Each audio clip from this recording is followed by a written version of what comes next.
Recording in progress. It's so Ooh, aggressive. I Recording in know. progress. So your camera is really nice. Mine is not great today. I didn't put my good camera on. I forgot. Mm. And I now put the headphones on because otherwise my mic will pick up when you speak, but you're not coming through. I'm not coming through.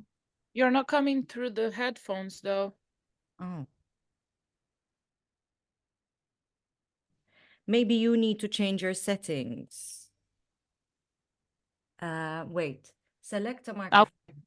Select a No. speaker. No, speaker is for me to hear. Yeah, because you need to select probably headphones, right? Yeah, it's all good now. Amazing. Okay, wait, let me get my notes up. So, yeah, fair play. I mean, but Saltburn.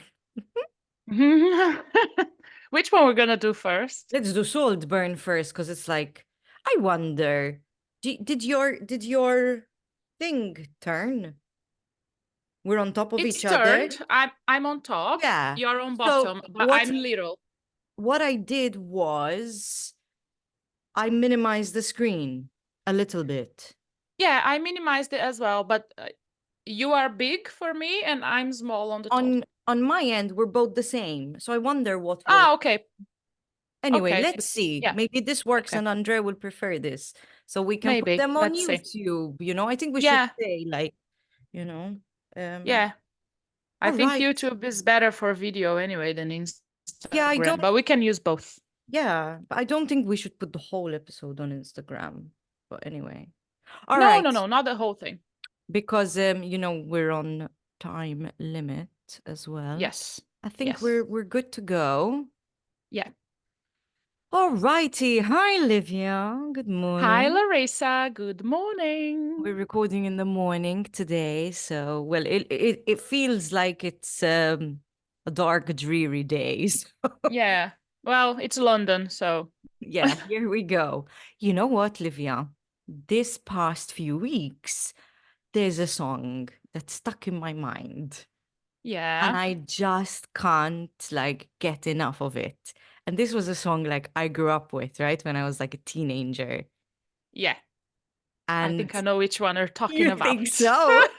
No, but the thing is, it's like I really want to find like a noughties party, where they like play just Yeah. like music from the late 90s and the early noughties and Yeah. murder on the dance floor. But you Mhm. gotta not be in the mood, Don't know the words. AJ. Gonna burn this goddamn house right down. We should find a pub quiz and then where they have like notice parties at the end and just go. Yes, I'm gonna look definitely. for it. Yeah.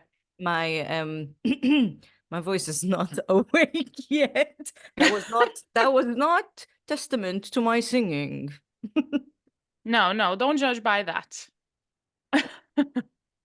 All right, Livia. I mean, if you guys haven't guessed what we're going to talk about today, this film brought this anthem back, and this film has literally blown my mind. And it's Saltburn, directed by Saltburn. Emerald Fennell. Whoop, whoop. Yes. Woohoo. Have you seen her other film, Promising Yes, Young Woman? Yeah, I like that one yes. very much too. I really love that film. And it's Hmm. with Carrie Mulligan, Mulligan. Yeah, right? I love Who's her. also, Mhm. yeah, me too, who's also in Saltburn. And Yeah. I really thought she looked like Britney Spears, in Promising Young Woman. And anyway, they used a lot of Britney Spears songs in that Yeah. film. Yeah. Oh, Yeah, her character in Saltburn is so fun. It's it's, only 3 scenes with her, poor dear Pamela, I but it's know, just so fun. it's very short-lived. Yeah. So what was very interesting was that we decided we were going to talk about Saltburn, right, Livia? And then I watched. No, actually, we were discussing what are we going to talk about next, and you mentioned Saltburn, and you were like, "Oh my God, it's amazing! There's so much to talk about, the themes and this and that." And I was like, Livia, I switched it off after the first 10 minutes, and you were like, How could you? "Oh, how could you?" Um. So then once we decided we're going to talk about this, I didn't really have much of a choice, right? I had to watch it. Yeah. And I'm so glad I did. I I am told you. so glad that I pushed through that. I would call it like the first 10 minutes is like a beautiful madness because I felt like, okay, this is going to be a story about two guys who fall in love. One is rich, one is poor, or comes from a lower class background. And let's be honest, the film has nothing to do with that in a way. No, no, not at all.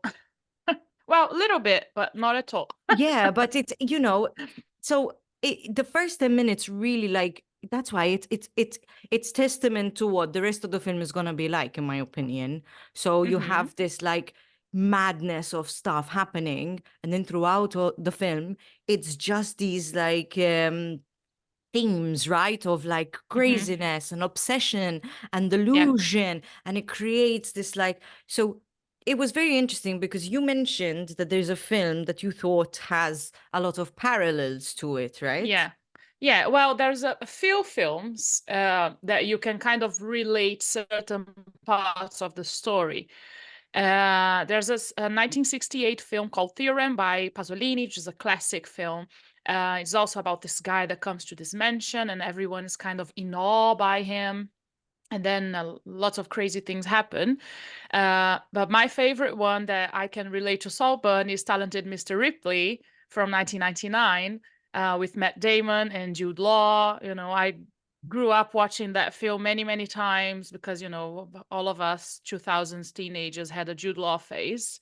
So that's what you do. And I just love that film. And the story in itself is quite similar. Hmm. So Ripley is that kind of underdog, poor kid, doesn't have a lot of opportunities, and he, by chance, meets Dickie, who is Jude Law's character, and then he kind of tries to win him over. We are not sure if he's in love with him or just obsessed with him or just wants his life and his money and everything that comes with. And then there's sort of a thriller, mystery, and murder and all that. And Saltburn, in a way, is very similar to that. Hmm. I think both are very differently executed, Hmm. but the story in itself is similar. Similar. It's Yeah. interesting because after I finished watching it, I was like, now I understand what you meant by that.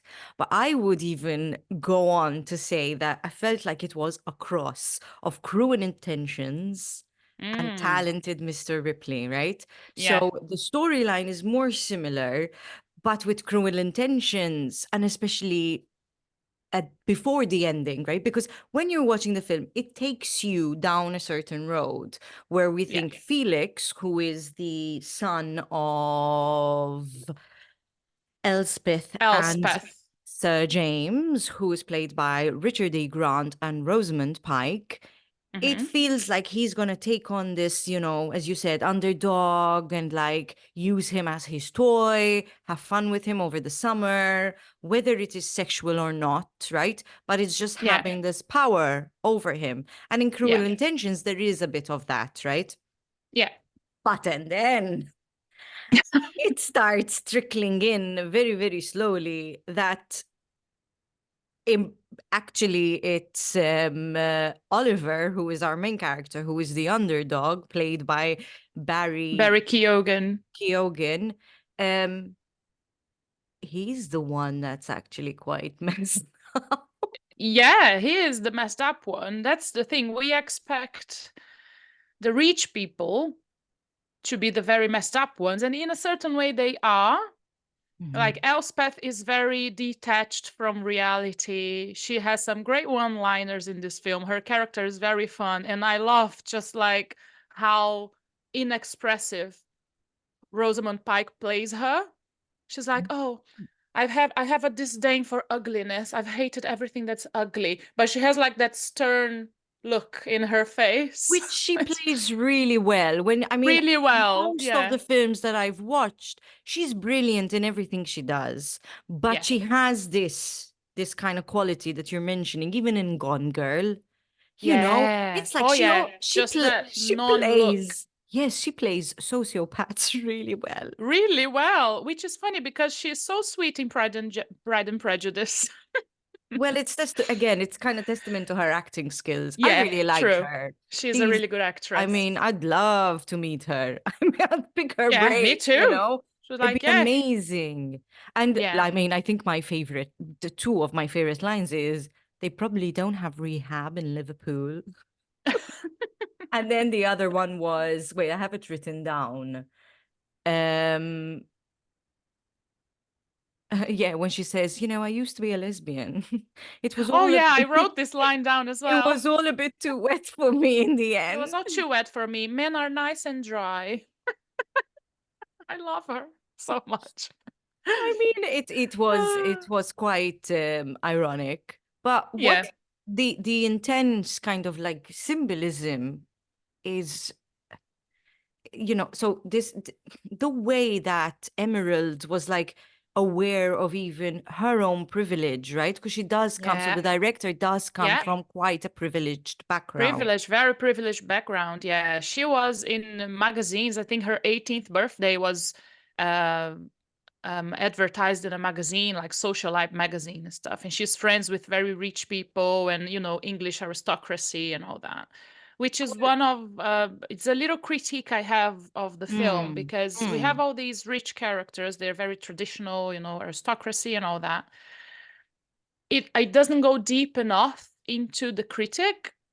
We have some glimpses of how detached and out of reality these people can be, but I think it's just a little bit hollow. It doesn't go deep enough into that. But watching her interviews about this film, I don't think it was her intention after all, because she always says on her interviews that it was supposed to be a love story, how um what's his name? Oliver. Mhm. Oliver is in love with Felix. So for the director, he really is in love and obsessed with Felix. Right. And it's about how we feel that we belong to the things that we love, and do we feel that we are entitled to those things or people that we love. So I think in her mind it wasn't supposed to be a complete class commentary, I but I don't think so either. It did mm, kind of come through. And the thing is, there are a few potholes in the script, right? So, mhm, I mean, it's 2 hours something long. It's very yeah, interesting. And certain scenes are quite in your face. And yeah, we'll go into that a bit more. But I think we could have delved deeper into certain, like you're mentioning, into like the class and why I guess Oliver was so obsessed. obsessed, I yeah, still didn't understand. Is it just him? Is he another talented Mr. Ripley?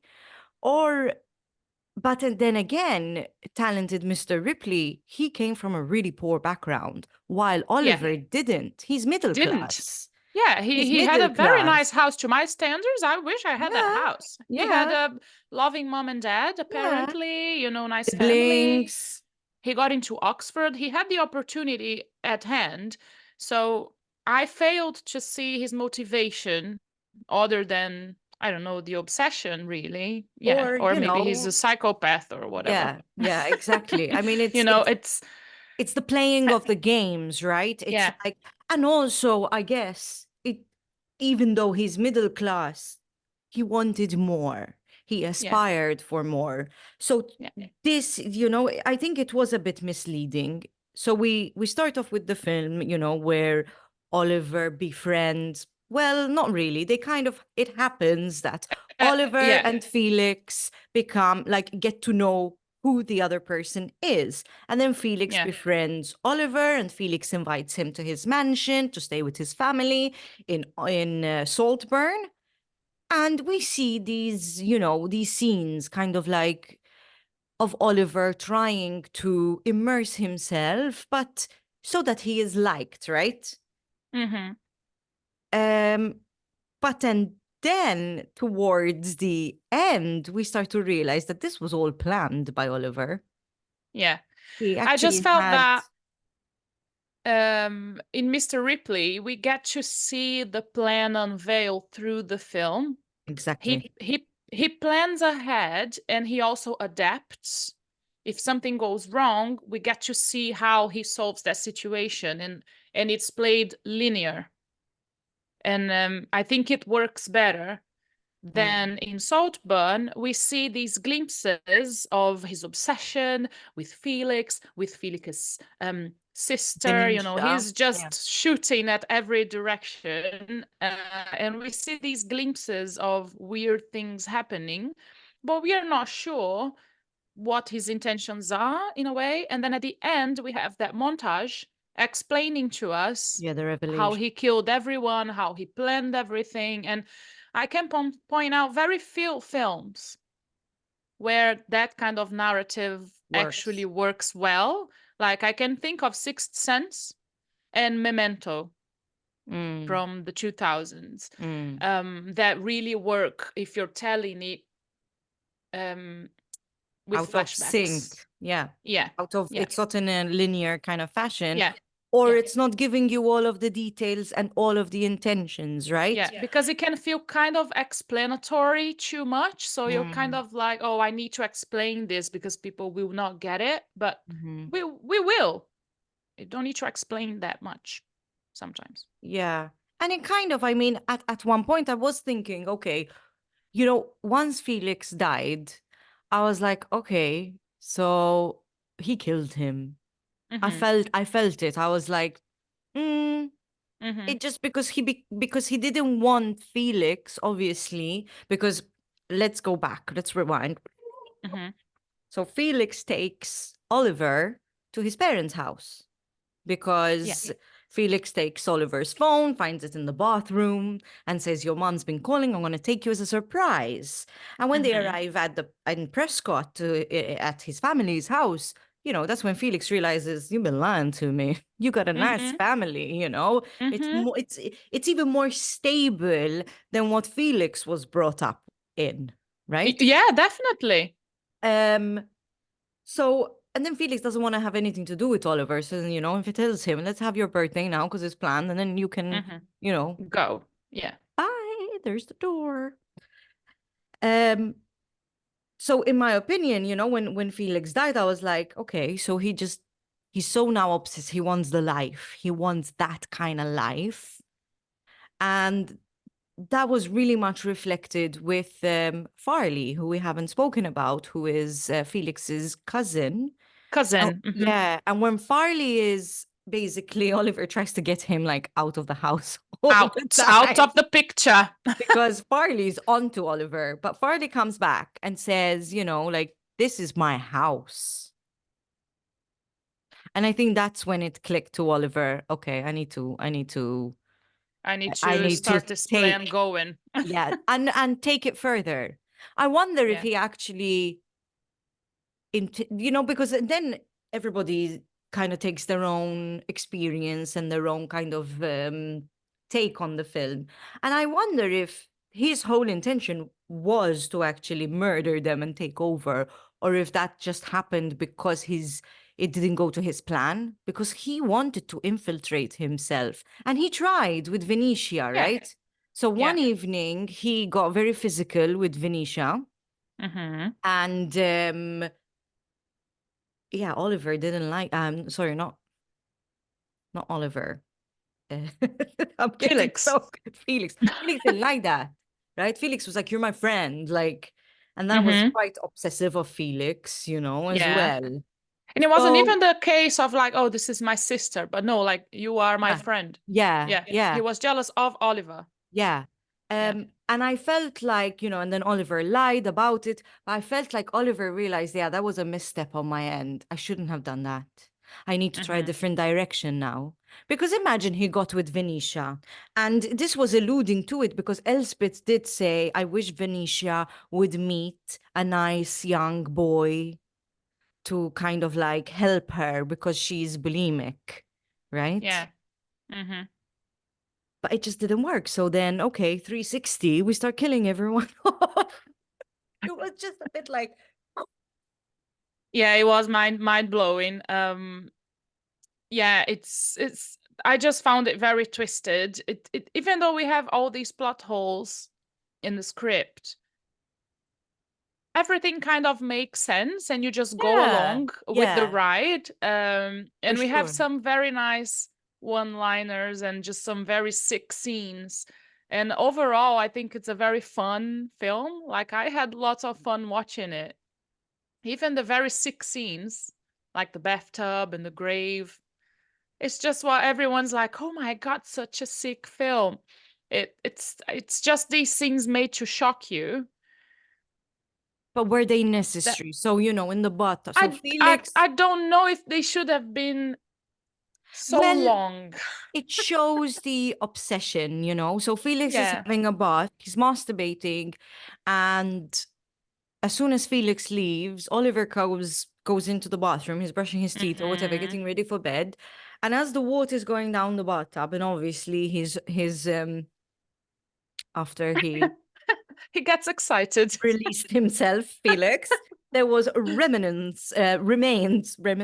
yeah, I'm really screwing this up trying to be Just be PG-13. direct. Yeah, so Oliver gets into the tub and literally starts like drinking Drinking the sperm Felix's water. sperm water. I like that. And it's a bit like, okay, I mean, even when he put his mouth into like, The drain. the drain, I'm like, "Ugh, I can't. Yeah. And then yeah, at the end when he kind of goes to Felix's grave and takes off his pants and kind of like has sex on with the soil Yeah. because that's what it was. You know, It it was a just, bit long, that scene. It could have been a few seconds shorter, if I'm but honest. it is these hidden messages between like the fine Yeah. line of love and obsession. An obsession, yeah. And a little bit of psychopathy. A little bit. Um, I guess it's because, his want of Felix to be Felix, to have Felix's life, to it's so strong that he just wants to feel Felix all the time. But then Yeah. yet again, he tries this obsession with all of the family when you think All about of it, them. Yeah. right? Because if you go back to Mr. Ripley, Mm-hmm. I'm going to make lots of comparisons because I That's find it fine. very similar. You can see clearly that the obsession of Ripley is with Dickie. He wants Dickie and Dickie's life. At one point, he wants to be Dickie's boyfriend. It's clear in that film that he is gay, that Ripley is gay, and he wants to be Dickie's Mm-hmm. boyfriend. But then things go sour, and that's when he starts taking over. So he murders Dickie, and then that's when he starts taking over his identity because he can't be found out. Mm-hmm. So in a way, he's not that psychotic like a serial killer. I'm just going to kill this guy because I want his life. It's just kind of what happens, and then he needs to do that to get out of the situation. In Saltburn is the other end of the spectrum. He is obsessed with Felix in a way that, like, oh, I want to be you, I want to be inside you, and I want your life. And I think those scenes, the bathtub and the grave scene, kind of help portray that. Mm-hmm. But it's also like, so here's my question. So why does he try with every single other family member? With Elsbeth, he like calls her. There's a scene where they're outside and having a conversation, and he's like, you're so beautiful. So I'm sure Venetia has a really hard time being around you because you're the Mm-hmm. mother. Mm-hmm. He pretends to know what this bowl ornament is as Is an antique with Sir James, when actually he just read it in a book that was in mm-hmm. his room or in the library. He's sexual with Venetia, and it's far, Venetia's on her period, and he Yeah. goes for it, which is very Yeah. interesting because the next film we're going to talk about, Yes, I was gonna there is say there is a scene that's, and with even period more, sex as well. yes, which is even more intense. But it's not just sex, I mean, he's putting his mouth, like, anyway. And Well, some then, people like it. What can vampire. I do? It was really funny because, he says, I'm a vampire or whatever. And Numan was actually watching, playing his game. And then he Uh-huh. went, "Oh, he's a vampire?" I was like, are you, what? No.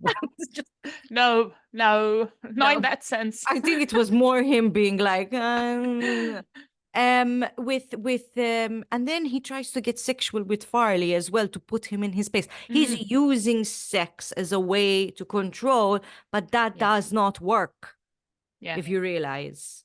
yeah. But what occurred to me now, Mm, the film is called Saltburn, which is mm-hmm, the name of the house. mm-hmm. The And mansion, the everyone, manor. the manor. And every one of those characters is part of the house in a way.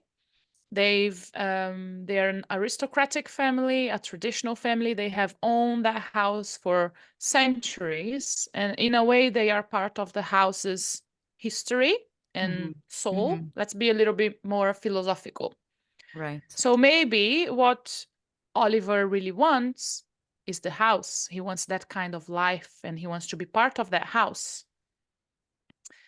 He And so he manages. needs to, so he needs to go through all those challenges and actually get on top of all those people in order to own the house.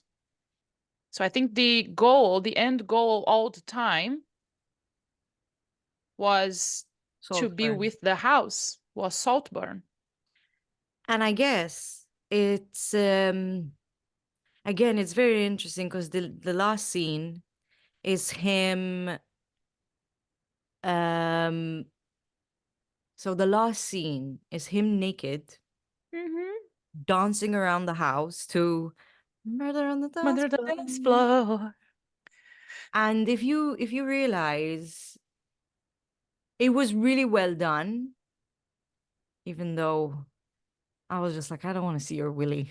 Put that away. I was just finding it so amusing.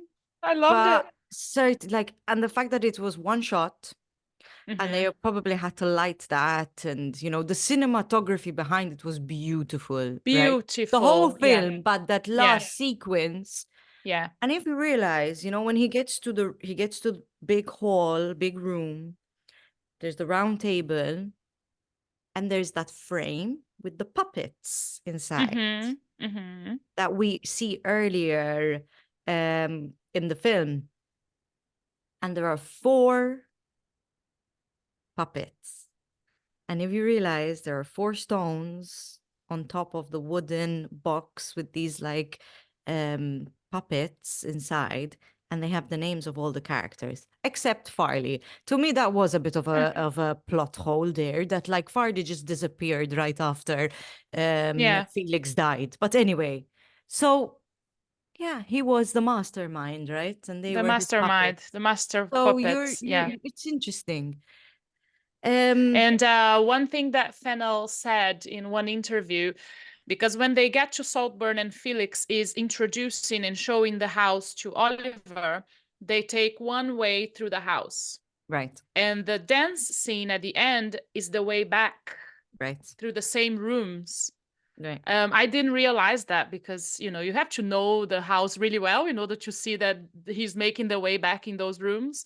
But when she said, I said, oh, that's the little genius move there. I really liked it. Yeah. And did you know that the opening sequence of Saltburn is beautiful, right? Yeah. And the Mm-hmm. actual text, it took them about a month to create that. And it has like every detail that there is on it has like a significant meaning. So, Mm-hmm. for example, the red of the letters is symbolic of like this impending danger, that Oliver presents to Mm-hmm. Felix. And the red is also, I mean, it's the color of passion, of love. It's the color, it kind of links back to Oliver's obsession with Felix and his Mm-hmm. family, right? Yeah. So there are so many layers, obsession, hatred, passion, sexuality, danger. Yeah. And these are all part of Saltburn. So I guess what you're saying really does make a lot of sense. It kind of links back the Yeah. house. And to the whole Interesting. Baroque style of the house as well, and the way that they filmed and all the set dressing, it's all very Baroque. Beautiful. And Baroque is nothing more if lots of details, Yeah. lots of uneven edges, lots of color, lots of, just ornaments. But it's very And subtle, the It whole, yeah, the it whole cinematography shows that as well. yeah, it's not gaudy. It's not like kitsch. It's just No, it's quite bright, but it's subtle at the same time. I don't know how to yeah, explain it. yeah, But it's I really guess, beautiful. yeah, I guess Venetia knew all along because she does Oh, allude yeah. to the fact that Oliver wants the cat and name, and, which kind of goes into having the cat and name is the house, right? Mm-hmm. So him trying with everyone. But I wonder, like at the end, I really thought, when he meets Elspeth again in the cafe, and he's a Yeah. couple of years have passed. Everybody's dead. We don't know what happened to Farley. Sir James is also passed It was a away. little rushed. I thought the It ending. Yeah, a was little that bit rushed. part. But I Yeah. really, really thought that he would try and marry her. I But thought it was gonna happen as well, but yeah, it no, went the other way. it did. And again, it kind of solidifies more your point of it was the house he wanted. He wanted that wealth, that power, all to himself. All to him. Yeah. I really think that's what it was about. So I wonder if it wasn't really his obsession with Felix at all along. It I was just think it like was the house. there's this rich kid. Otherwise, the movie would have been called The Talented Mr. Oliver Quick. But yeah, I do think it was more about the grandeur of the house and all that comes with it. Definitely. But yeah, I guess, it does make sense that he was after this wealth the whole time because Yeah. it doesn't really, I mean, it doesn't really line up to how he acted throughout the film, but then the way that it's kind of ends and it explains itself. So it was entertaining. There were a lot of plot holes. Loved the cinematography as we were talking, the lighting, the Yeah. characters were very interesting. I wish they were a bit more developed Yeah. at times. Like Sir James wasn't really. They were all very one-sided. Mm, Most of the family was all just very one-sided characters. We could only see little bits of more complexity in Felix and Oliver, but all the rest they just had one trait to them. hmm And so that's when I think the movie reads a bit hollow because it never goes deep into anything, into any themes. I don't think it spoils the film. I still had lots of fun watching it, and it's a beautiful film. hmm Um, and it gets us talking as well, and I like films who do that. Yeah, definitely. And a quick anecdote is that I actually was at my oh, how am I going to explain this? I actually met Richard E. Grant at like a masterclass Oh, where he spoke about his book. Actually, let me get it quickly.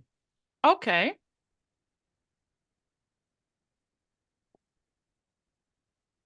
How are we doing for time? Because it just keeps showing 10 minutes here for me. Yeah, it's fine. We have like 2 minutes left. Okay. So I I mean, I didn't get to actually meet him face to face, but I was part of an audience, and there was Richard E. Okay. Grant. It was something that they do at my work. They bring in people who have published Yeah. books, and they come to talk about it. And it's called A Pocket Full of Happiness. Oh, And it speaks about, I like that name. yeah, it speaks about